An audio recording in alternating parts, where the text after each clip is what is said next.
Okay, Philosophical Friday time. Let me ask you a question. What is the one thing that we know for sure? For absolutely sure? If you think about it, the only thing we know for sure is that we experience things, right? We don't know for sure that the tree you're looking at is a tree, but we know that we experience a tree. In fact, everything that we perceive throughout our lives is an experience that we're having inside of ourselves. And if you really think about that's obvious, right? Everything we experience is inside of us, and that's the only thing we can be absolutely sure of, because that is everything, right? So then when we look at the outside world, or we experience things on the outside, what we call the outside world, we know that there are experiences we're having inside, but are they real? Are they actually really there? Because we don't know for sure, right? Let me give you something to consider here. Is there another experience that we have where we genuinely perceive things around us, a real world, real people, real interactions, real thoughts and feelings, but we know for sure that they don't exist? Dreams. When we go to sleep at night, and look, we all at times have really vivid dreams, right?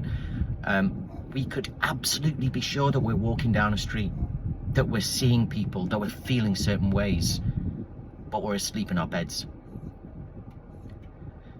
So here's a question. If experience is all that we know, how do we know that when we wake up, we're, quote, in the real world?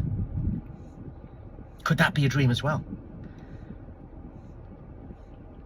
Now, I know it sounds kind of whoa out there, but it's an interesting thing to consider, right? And in terms of how it could help, well, if we have proof for sure that what we perceive isn't necessarily the real world, as in dreams,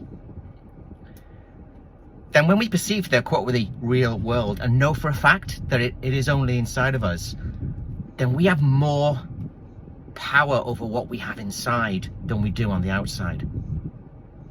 I'm not saying we can stop feeling negative feelings, stop reacting to the world, but when we know that it's not really the world, because it's not really real, it's just an experience we're having, then we can choose what experiences we want to hold on to, which ones we don't want to hold on to.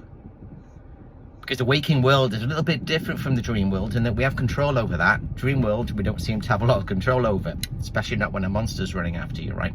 So think about that.